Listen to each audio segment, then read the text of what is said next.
یہ اصل میں یہ جو مخصوص گروہ ہے وہ نبی کریم صلی اللہ علیہ وسلم کی 3 بیٹیوں کا انکار کرتے ہیں، مانتے نہیں ہیں، ان کے حوالے سے مختلف توجیحات پیش کرتے ہیں، لیکن یہ بھی اس گروہ کے جو متأخرین علماء ہیں انہوں نے یہ کام شروع کیا۔ ان کے جو متقدمین علماء ہیں، اصول کافی میں آپ دیکھ سکتے ہیں، دیگر ان کی جو کتابیں ہیں ان کے اندر واضح طور پہ جہاں نبی کریم صلی اللہ علیہ وسلم کی سیرت کا بیان ہے، آپ کی اولاد کا جہاں پہ ذکر آتا ہے اور اس میں لکھا ہے کہ آپ کی 4 بیٹی ہیں اور باقاعدہ ان کے نام لکھے ہیں، سیدہ زینب ہیں، سیدہ رقیہ ہیں، ام کلثوم ہیں اور سیدہ فاطمہ ہے، ٹھیک ہے نا۔ بعد کے اندر جا کر کے پھر ان کے اندر یہ بیماری آئی ہے اور سیدہ فاطمہ رضی اللہ عنہا کے سوا باقی تینوں بیٹیوں کا انکار کر دیا گیا اور پھر اس کے لیے کئی مفروضے قائم کیے گئے۔ کہا گیا کہ یہ سیدہ خدیجہ رضی اللہ عنہا کے پہلے خاوند سے تھی، کسی نے کہا یہ ان کی بانجیاں تھیں، اور پھر یعنی کہ بعض نے کو بڑی عجیب ہی باتیں کر دی۔ ابھی آپ نے بھی سنا ہوگا، میں نے بھی ان کے ایک عالم کا ایک کلپ سنا، اور اس نے پھر یعنی کہ وہ لفظی فریب کاریوں سے یہ ثابت کرنے کی کوشش کی کہ سیدہ خدیجہ رضی اللہ عنہا کی جس عمر میں نبی کریم صلی اللہ علیہ وسلم سے شادی ہوئی ہے تو عملی طور پہ ممکن ہی نہیں ہے کہ اس ایج میں ایک خاتون کے اتنے بچوں کی ولادت ہو سکے، ٹھیک ہے۔ تو اس طرح کر کے یہ صرف ان کے فریب ہیں، ورنہ اہل سنت کی تو تمام کتابیں اس پہ متفق ہیں، اور اس گروہ کے جو متقدمین علماء ہیں وہ بھی اس بات پہ متفق ہیں کہ نبی کریم صلی اللہ علیہ وسلم کی 4 بیٹی ہیں۔ تو بیٹیوں کے انکار کرنے میں آخر پیچھے کوئی ان کا مقصد تو ہوگا، کیوں انکار کرتے ہیں نبی صلی اللہ علیہ وسلم کی بیٹیوں کا؟ اصل میں بنیادی طور پہ چونکہ سیدہ فاطمہ رضی اللہ عنہا کے ساتھ ان کو ایک خاص لگاؤ ہے، اور پھر آگے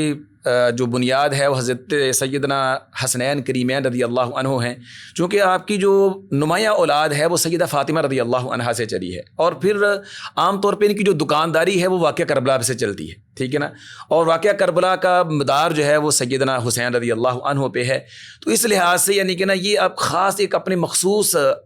خیالات کی وجہ سے، افکار کی وجہ سے انہوں نے سیدہ فاطمہ رضی اللہ عنہا کے سوا باقی بیٹیوں کا انکار کیا، کوئی خاص دلیل اور وجہ نہیں ہے۔ میرا خیال یہ ہے کہ یہ بڑے وہ جس کو کہتے ہیں بڑی ہوشیاری، جب ان کو یہ پتہ چلتا ہے اس گروہ کو کہ ہم آگے پھنسیں گے، تو پہلے مثلا جب یہ بات آئے گی کہ قرآن مجید تو بھرا پڑا ہے صحابہ کرام کے فضائل میں، اولئک المؤمنون حقا، پکے ٹھکے سچے مومن رضی اللہ عنہ ورضوا عنہ، تو انہوں نے کہا جی قرآن میں تحریف ہو چکی۔ اچھا، جب آگے بات آئے گی کہ نبی وسلم کی 4 بیٹیاں تو 2 عثمان کے گھر جائیں گی، لہذا بہترین طریقہ ہے کہ پہلے انکاری کر دو۔ اصل میں مسئلہ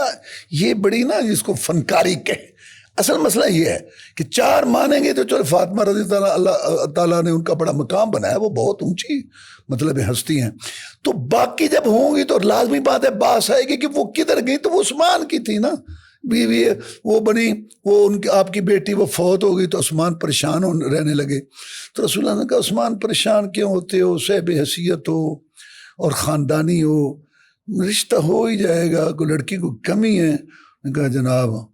رشتہ تو ہو جائے گا لیکن وہ اعزاز چھن گیا، پہلے آ رہا ہوتا لوگ کہتے رسول اللہ صلی اللہ علیہ وسلم کا داماد آ رہا، اچھا میں دوسری بیٹی بھی دیتا ہوں۔ تو اصل میں مسئلہ یہ ہے کہ آگے جا کے جہاں مثلا حضرت علی رضی کی جس رو یہ 2 بیٹے تھے، تمہیں کیا مسئلہ ہے، نوجوان تھا، شادیاں کی، اس کے 18 کے قریب بیٹے تھے۔ مسئلہ یہ ہے کہ اگر باقی بیٹے مانیں گے تو ان کے نام ابو بکر، عمر، عثمان۔ اصل میں یہ فنکاری ہے، یا آگے پھنسنا ہے تو پہلے انکار کرو۔ جی ویسے بھی وہ چونکہ ایک محاذرائی کھڑی کر دی کہ بنو امیہ کے ساتھ دشمنی۔ اب آقا علیہ الصلوۃ والسلام کی 3 بیٹیاں بنو امیہ میں ہیں،